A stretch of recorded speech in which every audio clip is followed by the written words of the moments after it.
I understand it's the latest thing, just one earring. If it isn't, it's going to be. I can't find the other. So jokes the fictional Broadway star and adored style icon Margot Channing while searching for her matching pair in 1950 film All About Eve. Indeed, until recently the idea of sporting just one earring seemed laughable. Why step out looking like your earring's mate was lost or forgotten? Such a sartorial faux pas would suggest sloppiness or even madness. A woman on the loose, losing jewellery as she rushed about. An unpredictable, ungainly sight. That said, the single earring has had brief fleeting periods of popularity. In the late 16th and early 17th century, English courtiers adorned themselves with single pearl drop earrings.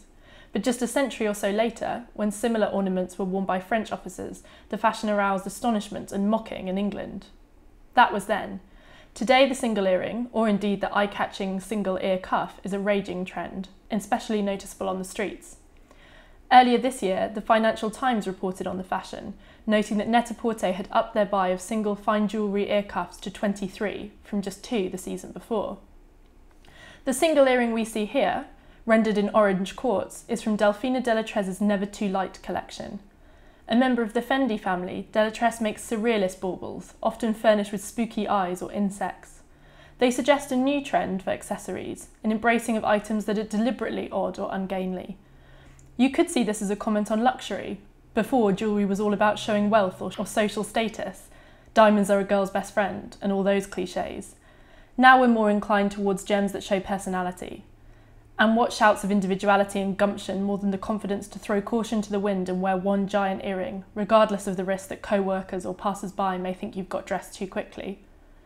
Interestingly, the single earring look was championed most famously recently by 2 houses known specifically for their elegance and refinement, Celine, under the direction of Phoebe Philo, and Louis Vuitton by Nicolas Ghesquière. Both showed large, unmissable earrings, laden with jangling charms. It was a confident, almost aggressive look. You couldn't miss that single earring. As an object, an individual single earring says a lot, quite literally. For years it was shrouded with code and secret messages. Some gay people have favoured and championed the individual earring as a way of discreetly informing others in the know of their sexuality. It's said that a pierced right ear is code for homosexuality. Some theory also suggests that the positioning of piercings could be used to convey willingness to participate in certain sexual acts or preferences as to whether one took a dominant or submissive role, much like the famous handkerchief code that grew in the 1970s. Similarly, Ukrainian Cossacks used to pierce the ears of their children, often the males, to signal details about the family. A boy with the left ear pierced was the son of a single mother whose father had been killed. Right ear meant the only boy in the family. Both ears meant an only child. What do these codes and messages suggest? That one would never wear a single earring purely for an aesthetic reason? That the odd visual asymmetry must always be backed up with purpose or meaning? But then there is a certain message to the way modern women are championing the look. It smacks of a disregard for tradition, a boldness, and a firm departure from the days where a woman's jewellery, then tasteful and discreet, was purchased not by her, but for her, by a man.